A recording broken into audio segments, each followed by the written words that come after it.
Colombianos, definitivamente Vicky Dávila no aprende y pues no saca del closet si va a ser candidata o no. Sin embargo, sigue utilizando a Revista Semana como el fortín del periodismo para pues escribir artículos rajando del gobierno, posesionarse y demás.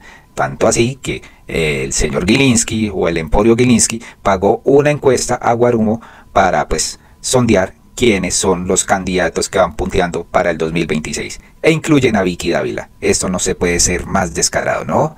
Sin embargo, pues Vicky Dávila vuelve a ser foco de atención porque le escribieron una columna que la dejó bien berraca. Pues la señora Cristina Carrizosa Calle, abogada y columnista del Espectador, titula la columna "Por una democrática salida del closet", ¿no? Echándole pullas a la señora Vicky Dávila.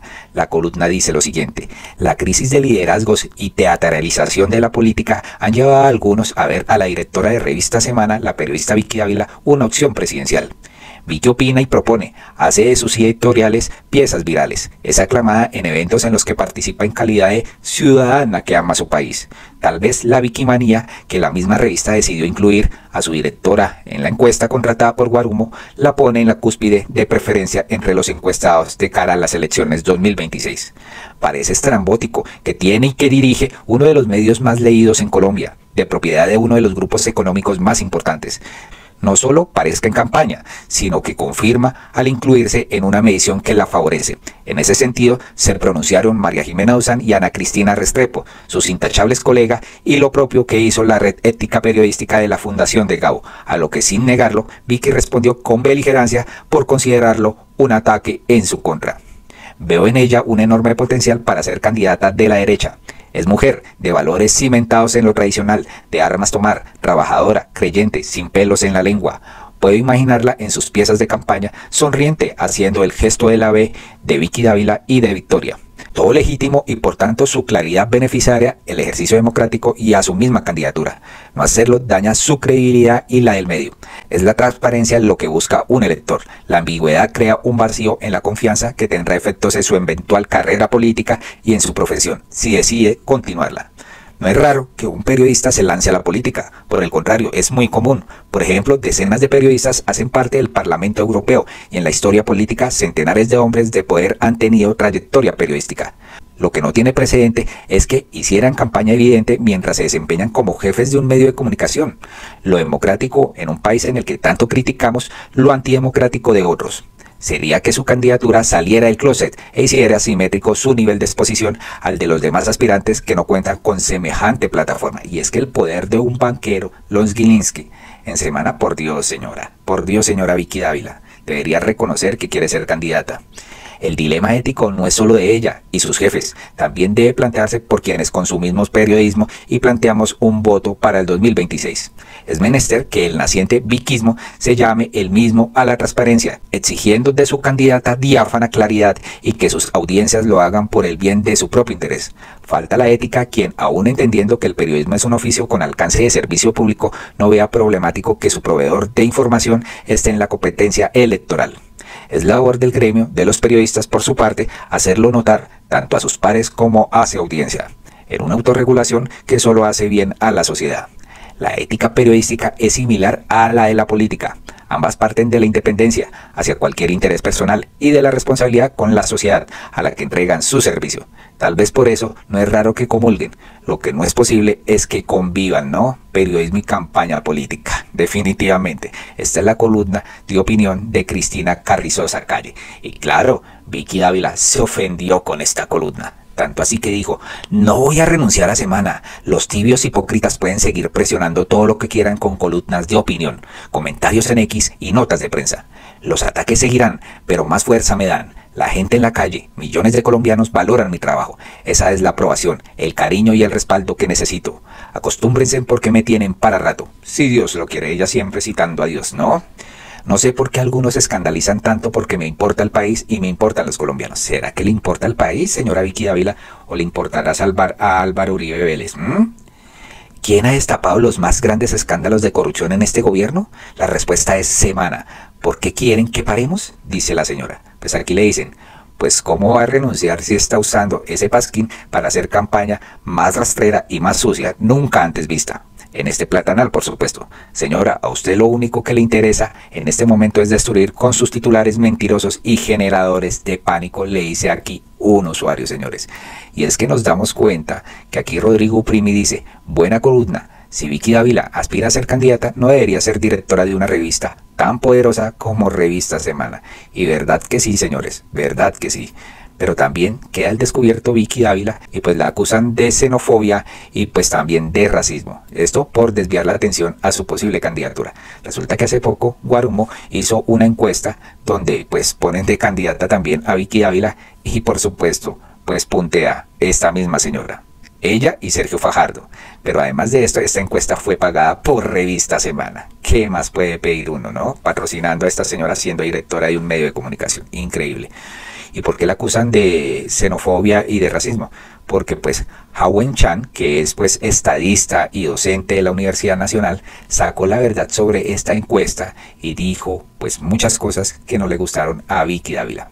Ella dice, sobre las encuestas electorales, publico aquí mi análisis y la explicación de la encuesta electoral de Colombia de Guarumo y Ecoanalística, llevada a cabo el 31 de julio al 4 de agosto del 2024, financiada por Revista Semana, donde han de ganadores a Vicky Dávila y Sergio Fajardo. En esta parte explico en términos coloquiales los conceptos estadísticos que hay detrás de las encuestas, porque considero que son importantes para la ciudadanía, ya que vamos a ver muchas encuestas de aquí al 2026 y estas tienen un impacto mediático. Gracias por la difusión y el apoyo. Esperemos que compartan este video. Hace rato quería hacer un video explicando un poco en lenguaje sencillo la metodología estadística que hay detrás de estas encuestas, para que mis queridos amigos no se dejen meter los dedos en la boca y no se dejen influenciar por ellas, porque seguramente va a aparecer muchas más de aquí al 2026. Tomaré el caso de la reciente encuesta de Guarumo y Ecoanalytics, financiada por la Revista Semana, donde da como ganadores a Vicky y a Sergio, para que ustedes se pillen cuáles son los problemas que este tiene. Pero primero voy a comenzar explicando un poco los componentes que tiene una encuesta y qué cosas uno tiene que tener cuidado. En primer lugar, casi todas las encuestas electorales se basan en algo que se llama una muestra probabilística. ¿Esa vaina qué es o qué? ¿Para qué sirve? Pues muy sencillo, para que si la encuesta dice que 25% van a votar por Vicky, hace referencia no solamente a los 2.000, 3.000 o más personas entrevistadas, sino que habla por ti, por mí, por mis vecinos, por todos los 40 millones de colombianos que conforman el censo electoral, o sea, todos los colombianos que pueden votar. Dirás que 2.000 o 3.000 es como muy poquito para representar a 40 millones, ¿no? Pero tranquilo, de eso hablaremos más adelantico. Ahora que sabes la ventaja de una muestra probabilística, la siguiente pregunta es, ¿esa vaina tan bonita, tan chévere, tan importante, cómo se hace? Pues lo primero que uno tiene que hacer es calcular el tamaño de muestra. O sea, ¿a cuántas personas voy a aplicar la encuesta? ¿A 2.000, 2.500, 3.000, 4.000, 10.000? ¿Cuánto es suficiente? Una vez calculado tamaño de muestra, hay que seleccionar esas personas, ¿no? Entonces tengo por un lado los 40 millones de personas que pueden votar. ¿Cómo entro y selecciono mis 3.000? Pues para eso yo necesito saber dónde está cada uno de los 40 millones de los posibles votantes. Porque si no sé dónde está, pues cómo las selecciono y dónde las encuentro, ¿no?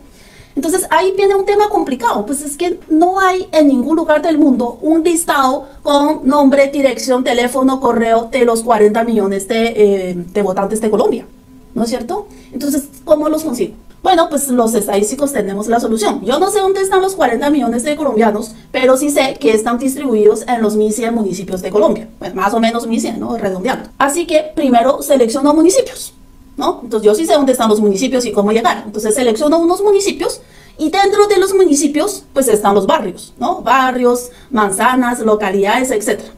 Y entro a los municipios que me salieron en la muestra y selecciono manzanas, por decir algo, o selecciono barrios. Y dentro de esos barrios o manzanas voy y miro, mando a unos encuestadores y que tomen nota. Aquí hay una casa, aquí hay un edificio con 5 viviendas, etc. Y anoto todas las viviendas que hay en ese barrio.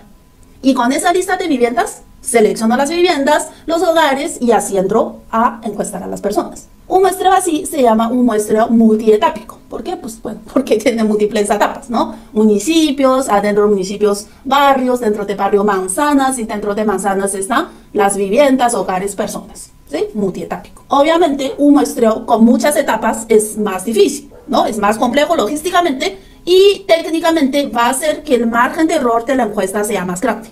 Y usted va a decir, ¿cómo así que el margen de error? ¿Acaso la encuesta tiene un error? O sea, no, la encuesta no sirve porque tiene un error. Tranquilos, ya les explico. Después de aplicar las encuestas y de recolectar los datos, pues procesamos, calculamos en el computador, bla, bla, bla, bla, bla, y obtenemos la estimación de lo que queremos saber. Por ejemplo, ¿qué porcentaje de colombianos tiene la intención de votar por Sergio Fajardo? Y ojo, recuerda, todas las estimaciones que calculamos tienen un margen de error. ¿Eso por qué? Sencillo, porque es que yo no tengo la información de todos los 40 millones de personas. Lo que yo estoy calculando lo estoy haciendo con una muestra de 2.000 o 3.000 personas. Y así dieron como ganadora a la señora Vicky Ávila, ¿no? Entrevistando solo a 2.000, 3.000 personas y ya la dan como la preferida. Y como decía aquí esta estadista, no pueden contar con la palabra del 25% de todos los colombianos en 40 millones de votantes, ¿no? Pues frente a esto, Rodrigo Primi dijo, excelente y muy amena explicación, no solo de conceptos estadísticos generales, sino de los problemas de la reciente encuesta de Guarumo financiada por revista Semana, ¿no? ¿Qué pasó con esto, señores? Pues a la señora Vicky Ávila no le gustó para nada la explicación de la estadista y pues miren lo que dijo. Ya todo tiene sentido. Ahora ponen a los chinos a analizar las encuestas colombianas. Hágame el favor. ¿Quieren inflar a Claudia López para tapar la presunta corrupción que supuestamente rodeó el metro de Bogotá? Hay que escuchar la grabación de los chinos en poder de la Fiscalía de cómo presuntamente la financiación de la campaña de Angélica Lozano, esposa de Claudia López, quien era la alcaldesa de Bogotá, pues está comprometida. ¿Ya Claudia rindió interrogatorio? La justicia dirá la última palabra. Increíble esta señora cómo ataca la opinión de la estadista, ¿no?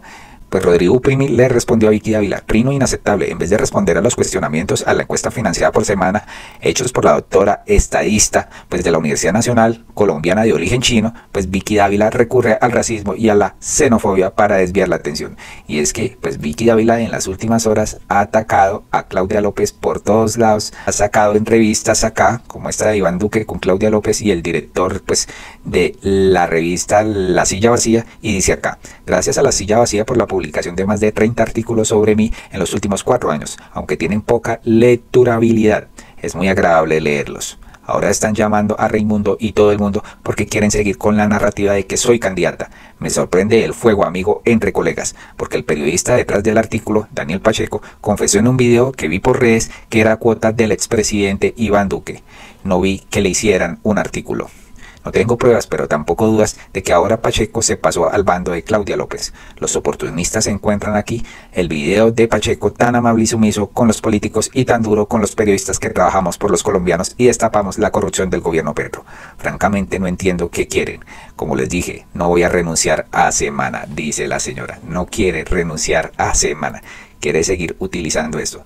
Pues seguiremos viendo si genera pánicos económicos que puedan afectar las finanzas de los Gilinski que tienen bancos, ¿no? Porque estuvo al borde de que hubiera una masiva, pues, retiro de ahorradores de los mismos bancos, ¿no?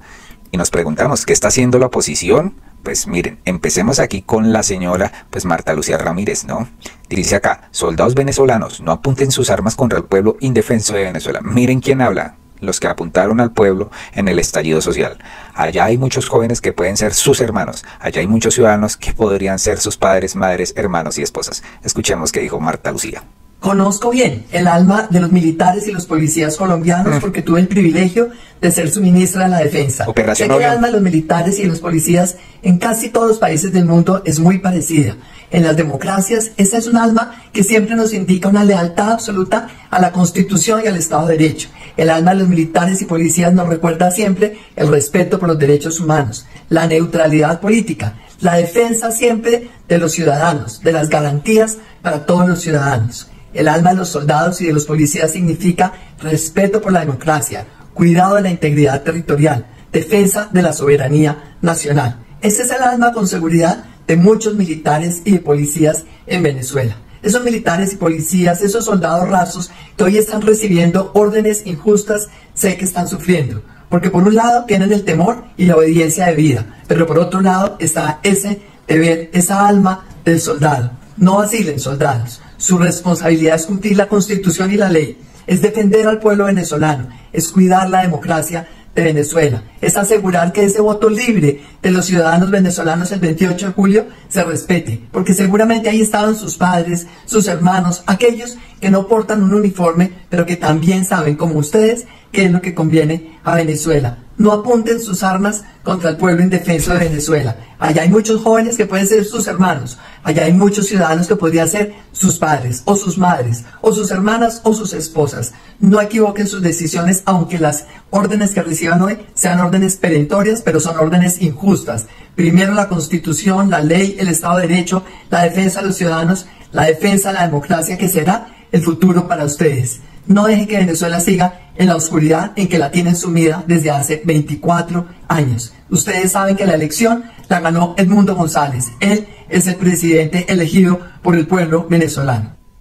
¿Qué opinan de las palabras? No apunten las armas. Pues aquí le dice Alejo Vergel, atentamente, la vicepresidenta del gobierno, donde se registraron 80 asesinatos en unas manifestaciones en su contra. Tremendo, señores. Una peinadita por acá.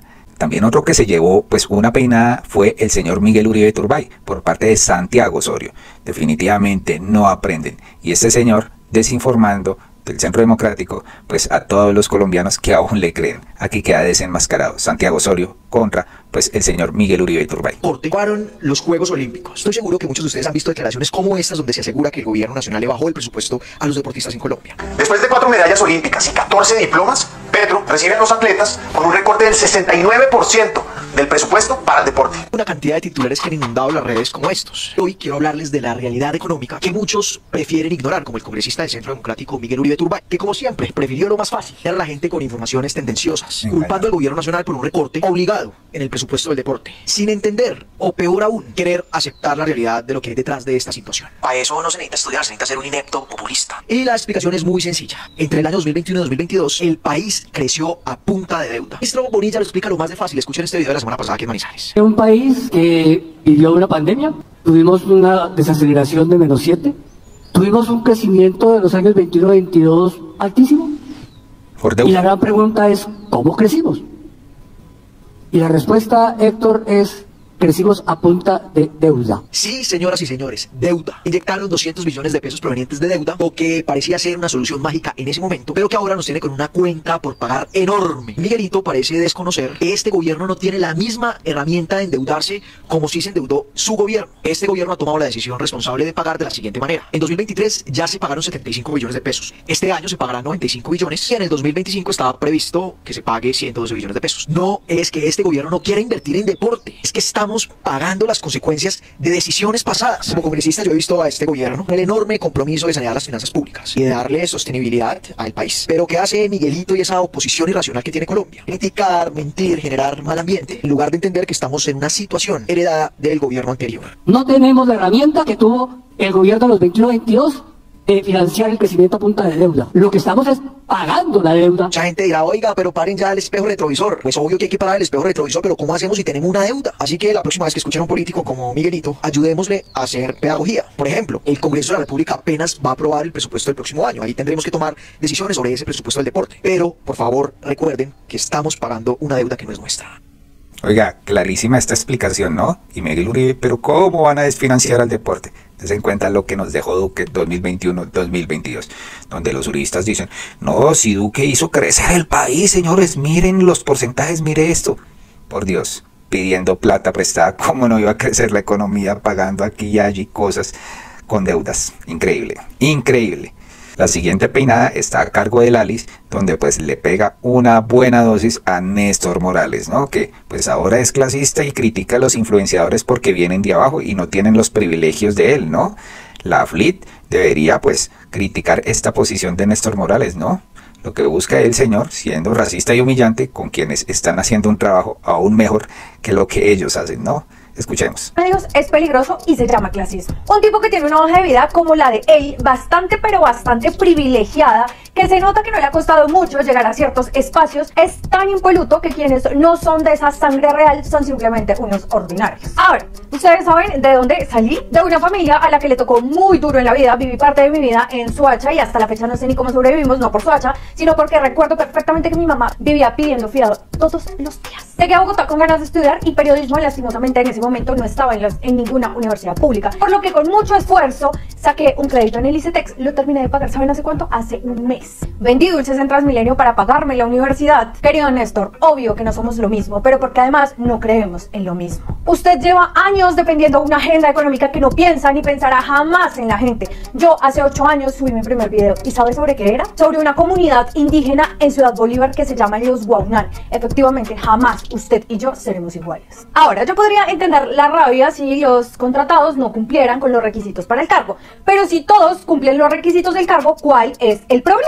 Al menos en mi caso, llevo defendiendo este proyecto político durante muchos años porque creo en las banderas de la vida y he sido supremamente honesta con eso. ¿A quién esperaban que hiciera parte de ese trabajo? ¿Ustedes, como toda la vida? ¿Hassan Nazar, que desacredita a quienes no estudiamos en el exterior? Por Dios, en el 22 llegó la gente de a pie. Ellos son los que deberían estar en esos lugares. Obvio que vamos a hablar del gobierno porque al menos yo sí tengo una posición clara. Yo le hice campaña a este gobierno y yo he luchado por generar desde mi trabajo actual un cambio como se prometió. Y esto no es un momento de tibiezas. A 2 años del gobierno abunda la desinformación y si puedo ser un agente del cambio, ¿por qué no serlo? Yo no aterricé acá hace 2 años ni hace 1 año por conveniencia. Llevo 8 años creyendo en esto y seguiré luchando por lo que creo. Ahí está la diferencia entre tú y yo. Tremenda peinada acá, definitivamente uno no termina de entender cómo Néstor Morales ha estado donde está, ¿no? Increíble. Y la última peinada se la lleva Katy Jubinao, esta vez con el señor congresista Alfredo Mondragón, que busca desenmascararla con la nueva reforma a la salud que está planteando esta señora. Definitivamente quedan en evidencia. Y hoy nos quiere convencer la doctora Jubinao, que está muy preocupada supuestamente en quitar el control de unos recursos de la salud a las EPS, cuando dice que nosotros le queremos entregar entre el 5 y el 8%, que un regalazo. Empezando por unos regalos a las gestoras, unas platas anuales para las EPS que pueden estar entre el 5 y el 8% de la UPC. Pero ella lo que quiere es dejarle no el 5 o el 8% de los recursos a las EPS, sino el 100%. Y eso es lo que no quieren confesar. Cuando usted tiene un proyecto de ley, como lo plantean los sectores que se llaman independientes, pero realmente asumen una postura más cercana a las tesis del Centro Democrático y Cambio Radical, que le dicen que la responsabilidad del riesgo financiero está a cargo del ADRES, es decir, a cargo del Estado. ¿Y quién es el Estado?